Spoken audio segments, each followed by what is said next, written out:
cute.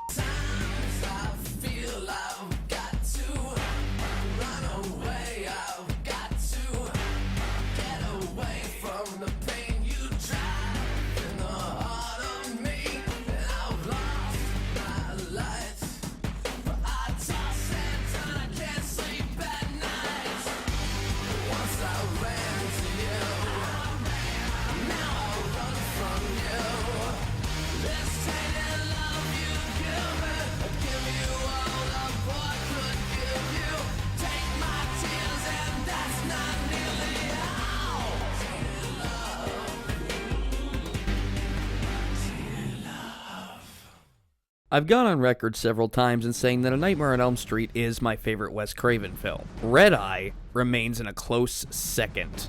A really close second, in fact. While I don't feel Craven ever topped the intensity, originality, and downright terrifying atmosphere of A Nightmare on Elm Street, that doesn't mean he never came close. In fact, several movies did. Hell, Scream did. However, Red Eye remains the only film that almost dethroned Nightmare as my favorite Wes Craven film. It was, and still is, that damn good. Hotel manager Lisa Reisert, played by Rachel McAdams, is on a seemingly normal flight when she encounters a stranger, played by Cillian Murphy. They seem to hit it off well enough, but after talking with him, she soon discovers that this nice stranger isn't as nice as he lets on.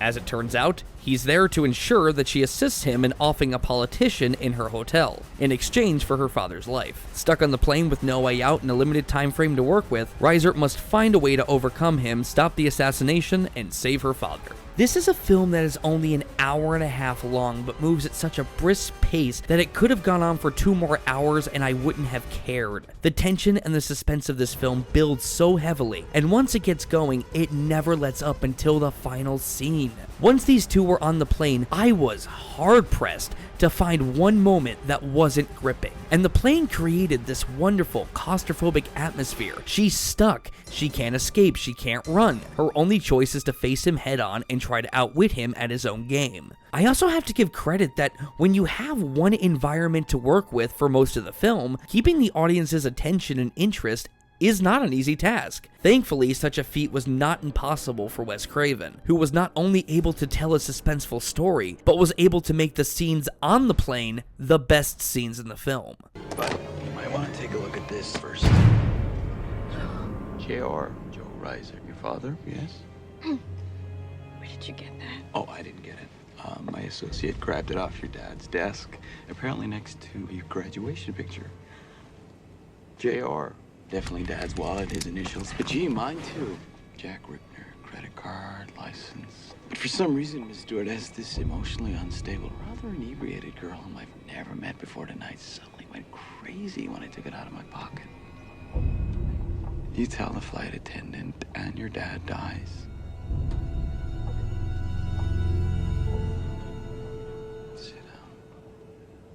What really sells it all are the actors. Everyone in this movie, even Jayma Mays, yes, that Jayma Mays, is perfectly casted. Rachel McAdams, yeah, can we just consider her a national treasure at this point?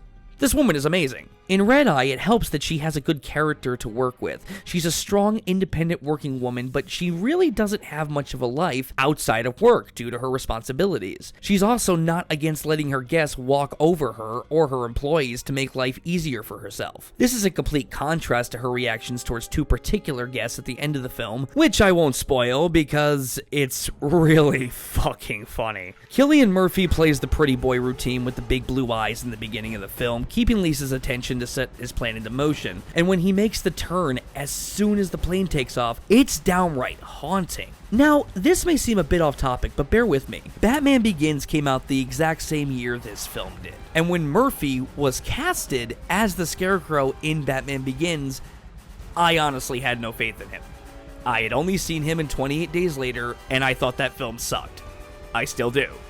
Sorry to the fans of that movie, it's terrible. But Cillian Murphy just didn't seem to have the look that I felt the character would require. However, when Batman Begins came out, I ate my crow realizing how wrong I was. Not only was he perfectly casted, I am still pissed off to this day how much the Dark Knight trilogy underused him. I mean, forget Two-Face getting the shit end of the stick. This guy got the shit end of the stick in that trilogy. Thankfully, though, he gets to play another villain in Red Eye, and he gets to steal the entire film. He goes from being this seemingly charming and sweet guy, and then does a complete 180, and it was chilling watching him be the bad guy. Much like Tom Hardy in The Dark Knight Rises, Cillian Murphy can do better acting with just his eyes than most actors can do with their whole face. He's manipulative, aggressing, calculating, and by the end, full-blown psychotic. His interactions with Rachel McAdams are just wonderful. There's not a bad or unsuspenseful moment between them once they're on the plane. Brian Cox also makes an appearance as Lisa's father and even gets a chance to shine at the end. Cox always brings his A-game, and Red Eye was no exception. Overall, watching this film again, I've honestly struggled to find anything wrong with it. The film is perfectly paced, acted, written, and directed. The suspense is gripping. The characters are very well handled, especially in the second act, which takes place entirely on a plane, and it even has some good humor thrown in there. Red Eye is my second favorite Wes Craven film, and I'm giving it a well-deserved A+. Next, we're gonna take a look at another beloved Craven movie. Yes, it's New Nightmare. You can all stop messaging me 5 times a day now. God! This summer,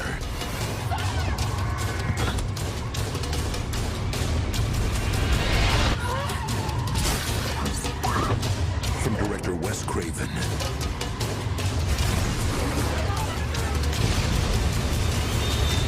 Rachel McAdams, Cillian Murphy,